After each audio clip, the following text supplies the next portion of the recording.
Good morning, everybody. Welcome to Wisdom from Bible.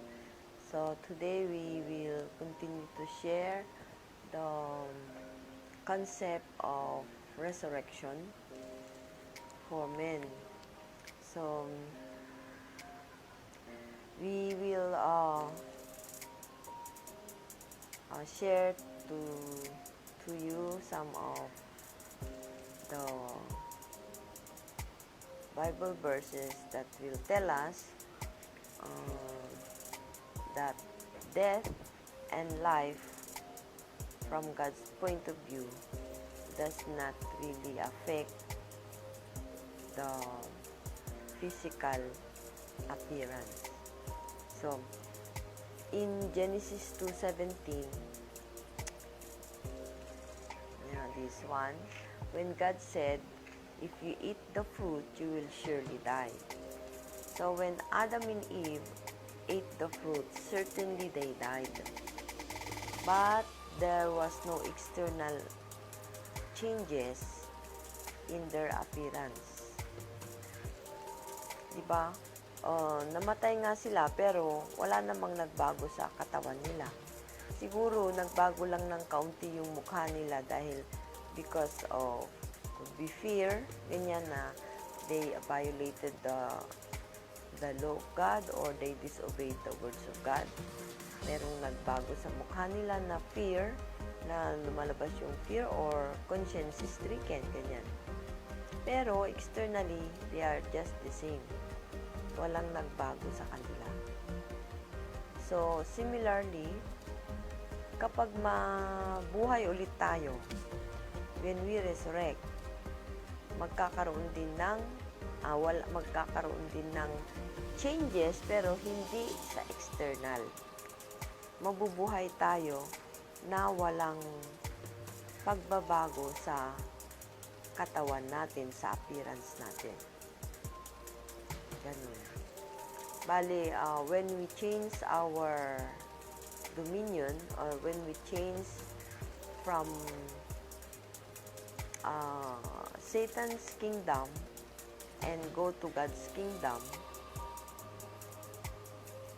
walang magbabago sa katawan natin.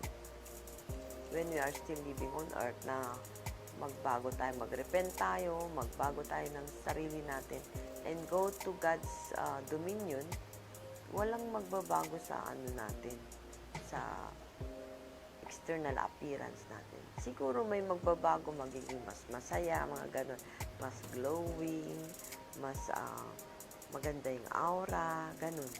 Pero yung mga physical changes, walang ganun. No? So, when Adam and Eve died, there was no external changes that appeared. So, when we also will become alive again with God's Word, with God, wala din external appearance, walang external changes na makikita sa atin. Kundi siguro, merong magbabago. Pero internally, if we are resurrected and receive God's Word, receive the Holy Spirit, magkakaroon tayo ng changes sa loob. Lalabas yan. No? Ganun yung yung resurrected person. So, bale, when we receive the words of God today and believe it and practice it, then we are resurrected one step. Ganun. Higher. Ganun. Unti-unti nabubuhay tayo. Unti-unti nare-resurrect tayo. Ganun yun, yung ibig sabihin ng resurrection. And kaparehas ng isang building. Kunwari, yung building na ginagamit sa prostitution o kaya gambling or headquarter ng mga drugs o mga ganun, di ba? O headquarter ng mga criminal. Dati yung building ganon. Pero, na-discover na ganon yung mga tao doon, ay di nahuli sila, ganon. So, merong ibang pumalit. Ginawa nilang church. o kaya ginawa nilang yung Bible study place o kaya mga development o kaya mga personality development school o kaya yung mga maganda na yung mga tinuturo. May nagbago ba doon sa building? Siguro pinunturahan nila ng iba, pero they did not change the physical, yung structure ng building. Ang nagbago lang yung sa loob. So, ganun din yung tao. So, na-resurrect yung building na yan. Naging building for life. Hindi yung dati, di ba? So, ganun din yung tao. Kaya sabi ni Jesus Christ, pag maniwala tayo sa mga salita niya, ganun, very truly I say to you, whoever hears and believes my word who hears my word and believes him who has sent me has eternal life and will not be judged, but has passed from death to life. Ganyan. So, yun lang words of God talaga ang makaka-resurrect sa atin. Yung mga salita ng Diyos ang makapapagbibigay buhay sa atin. Yun, para magkaroon tayo ng life. No? So, kahit kaano pa tayo kasama, sa pamamagitan ng words of God, sa pamamagitan ng God, ng mga trabaho ng Diyos, yung providence ng Diyos, magiging malinis tayo. Ano yun yung sinabi dito sa Bible na dito, ito. Come now, let us, sa Isaiah 1:18, siguro yun? Isaiah 1:18, sabi niya, come now, let us settle the matter, says the Lord. Though your sins are like scarlet, they shall be as white as snow. Though they are red as crimson, they shall be like wool. Ganun. So, maski gaano daw ka masama, gaano kadami, gaano ka scarlet, yung dark red, ganyan. Kaya even black ang kasamaan natin, kaya ng Diyos na gagawin tayong like white as snow. Hindi ibig sabihin na puputi yung skin natin. Puputi yung maaalis yung kasalanan natin. So, pag naalis yung kasalanan natin, magbabago ba yung yung mata mo, o ilong, tatangos ba? Or tatangkad ka ba? Ganun, hindi, di ba? We will become the same in appearance, pero iba sa loob. Ganun. We will be living in a new world, bagong mundo ng Diyos. Yung where God is the King and we are His children. Yan yung kingdom na tinitirhan ng mga taong resurrected. Yung mga na-resurrect.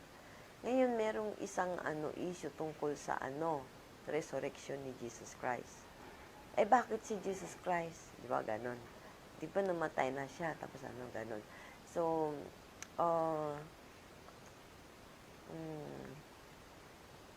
tapos hindi nakita yung physical body niya. So, talagang nabuhay si Jesus Christ physically. Mga ganyan, di ba? So, this is something that we really have to study. We really have to understand ano ba yung resurrection na yon.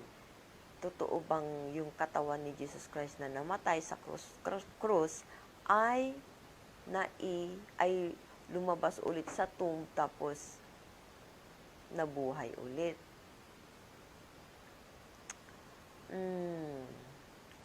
So, yung katawan natin, pag bumalik ito, no, o yung for example, meron tayong isang Bible verse na sa Matthew, hindi ko naipalagay yung Bible verse dito na yon. Matthew 27, version, yung sabing ganun that those who are in the tombs were risen up from the tombs, ganun, the tombs were open, and the bodies of the saints were raised from the dead. Ganon. So, and they walk around the city. Ganon, di ba? Sa Matthew 27, hindi ko maalala anong verse. But anyway, merong ganong na i-present ko na rin yung one time dito na yung mga saints na yun, nagsilabasan daw sila sa kanilang mga puntod at naglakad-lakad around the city. So, isang Bible version. Ngayon, kung nabuhay si Abraham, si Moses, si Isaac, si Jacob, yung mga ginagamit ng Diyos sa providence niya, sa work niya, kung nabuhay sila physically, yung mga tao na na nakakita sa kanila sana, isinulat kung anong ginawa ni Moses, anong ginawa ni Abraham. Pero, there was not even one verse or even one account or even one manuscript na sabi ni Abraham sa akin ganito, o kaya Moses was preaching, ano yung sinasabi niya? They are testifying about Jesus na siya nga ang Messiah. Walang ganun, di ba? Pero lumabas daw sila sa kanilang mga tombs. Pero nasaan sila? Di ba? Wala din. Difference lang kay Jesus kasi nakita ng mga apostles si Jesus Christ. Ngayon, just think about this. Ang spiritual natin, ang katawan natin, we are living in two realms at the same time. Hindi lang katawan ang meron tayo. Originally, we are a spirit with body. Ganyan, no? We are a spirit with body. Ganyan. Magkasama yan. Yung kagaya ng clothes natin, kasama natin palagi. Parang ganyan din yung spirit and body relationship. Yung body and clothes is like spirit and body. Ganyan. Di ba? Ganun yung natin. Ganun yung katawan natin. In the previous videos, yung mga unang video natin, we presented that we are not living only as physical body. We have a spiritual body and we have a spiritual self. Yung physical body natin, it's very easy to understand kasi nakikita natin. Meron tayong 5 senses. Pero yung spiritual body natin, di natin nakikita. Pero meron din siyang 5 spiritual senses. Pag hindi nagkasala ang tao, yung spirit na yan sana ay nag-mature na rin hanggang ngayon. At kapag matured na yon, tumaas na yung level niya, nagpa-function na yung mga 5 spiritual senses. Maski nga baby, di ba? Hindi pa siya masyadong na-develop, pero nakakakita na siya, nakakarinig na siya, hindi lang siya makapagsalita, hindi lang siya makapaglakad ng mabuti. So, ganun din yung spirit natin. Maski baby pa yung spirit natin, nakakakita siya, nakakarinig siya. Ganun. Spiritually. Kung hindi nagkasala yung ating ancestors, parehas na buhay yung physical body natin at saka yung spiritual body natin. But because of the fall, because of sin, namatay yung spirit na yan. Naging dead spiritually tayo. So, anong nangyari sa senses na yan? Namatay din, di ba? Hindi rin siya makakita, hindi siya makarinig, hindi siya makaamoy, hindi siya yung ibang senses, yung mga lahat ng senses namatay. So, spiritually, we cannot see, we cannot hear, we cannot taste, we cannot smell, we cannot feel spiritually. But, through the words of God, little by little, nabubuhay yun. Di ba yun ang pagkain ng Spirit? The words of God and the love of God. Plus yung mga good actions ng katawan natin, nabubuhay yung Spirit natin. So, ibig sabihin yan, pag nabubuhay yung spiritual natin, self natin, pati yung mga spiritual senses natin, mabubuhay din. Unti-unting nakakakita, nakakarinig, nakakaramdam, nakakaamoy, nakaka-taste. Paunti-unti, habang nagmamature yung spirit natin, paunti-unti nagiging mas maganda yung function ng 5 spiritual senses natin. So, ganun. So, paano si Jesus Christ? Nawala yung katawan niya, di ba? So, ang talagang presumption, or ano ganun, na talagang physically nabuhay si Jesus Christ. Physical body.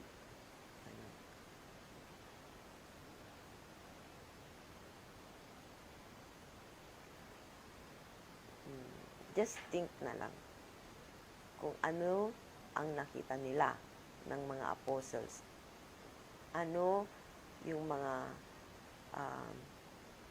ano ang nakita nila during that time. Katawan ba talaga ni Jesus Christ or yung spiritual self ni Jesus Christ?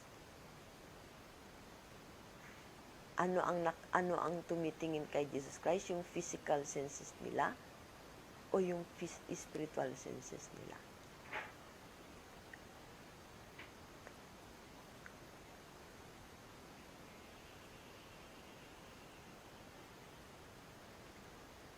When Jesus Christ entered the room of the apostles, where nasa taas daw sila, anong floor yun?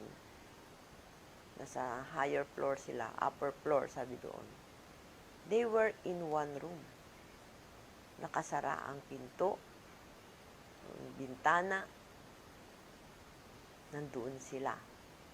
Biglang nag-appear si Jesus Christ. Saan siya dumaan? Kung may physical body si Jesus Christ, dadaan siya sa door, di ba? Pero hindi siya dumaan sa door. Bigla siyang nag-appear sa may wall. Doon siya lumabas. Magic. Ganun ba yun? Anyway, just think. Pag-isipan natin. No? Palagi kong sinasabi, God will not defy His mga principles, natural laws. Sabi natin, Jesus is God. Sige, Jesus is God. But even God does not defy His own principles.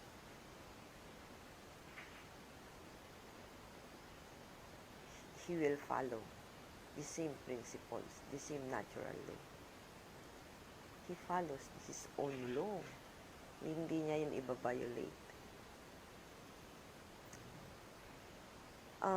So, ganun yung just a bit about that resurrection, ganun. Tapos, kung spiritual death naman, kung yung resurrection ni Jesus Christ ay spiritual resurrection, bakit siya mare-resurrect? Bakit namatay ba siya? Ang gano'n, di ba? Spiritual death ba siya? Kung hindi physical yung resurrection niya, so spiritual resurrection. So, did Jesus, galing ba siya sa death?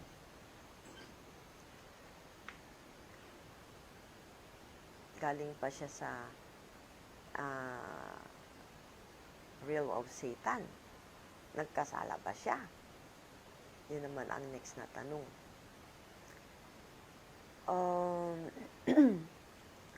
After his death, he went to hell, di ba?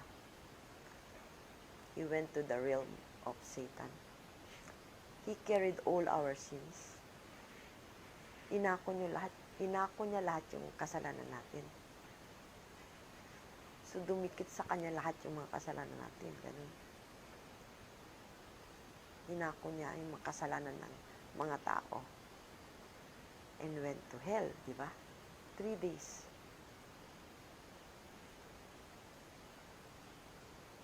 That is Satan's realm, the realm of death. And then, after that, he resurrected. He brought us life.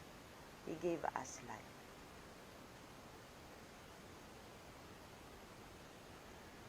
Willingly, he went there, sa realm ng Satan, and bring us out. Dala-dala niya yung mga kasalanan natin. And through him, our sins are cleansed if we believe in him. Yun ang responsibilidad natin, di ba? We have to do our part din para we could take part in that resurrection, in that, yung ginawa ni Jesus Christ na ganun. So, yun yung resurrection.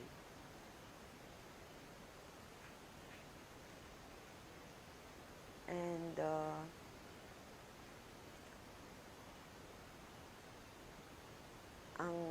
ang prayer natin is that we can really worship God in spirit and in truth. Ganun. Para mas maganda yung natin, yung faith, yung mas clear talaga, mas clear. Tapos, practically, we can create God's kingdom on earth. Hindi sa mga mystical things, hindi sa mga milagro. Of course, may mga milagro, totoo yun, because of God's power. Pero yung building God's kingdom, we have to be,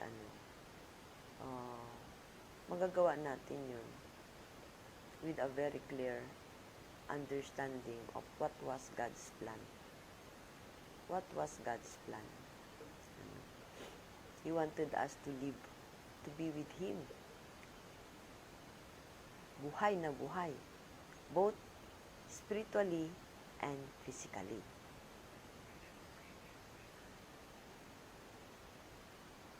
Kung buhay na buhay ang ating spirit at saka ang body, at alam natin na nabubuhay tayo in both realms, anong ibig sabihin yon? We are living in two worlds, physical world at saka spiritual world. And sa gitna tayo, we have both 5 physical senses to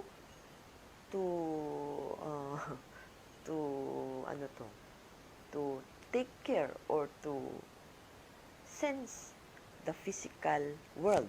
And we have 5 spiritual senses to look or to sense also the spiritual world at the same time.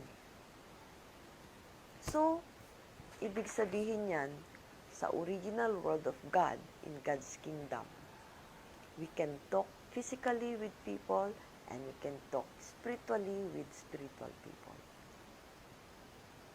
Dalawang mundo yung kinalalagyan natin at the same time. Ganun yung original world ng Diyos. That's why God can live with us dito sa earth. Kasi we are living in two worlds. Magkaganyan sila, magkaganyan. Dalawang mundo yun.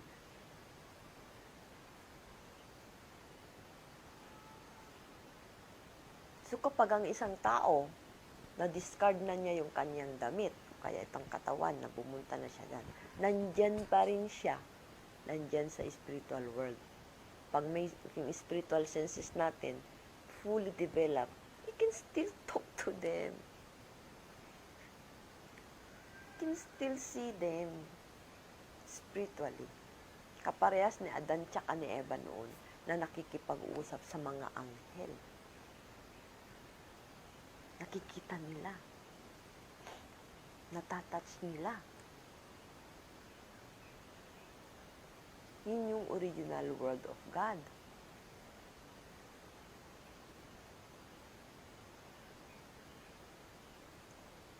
So, yun yung isi-share natin ngayon na make some parang pag-isipan natin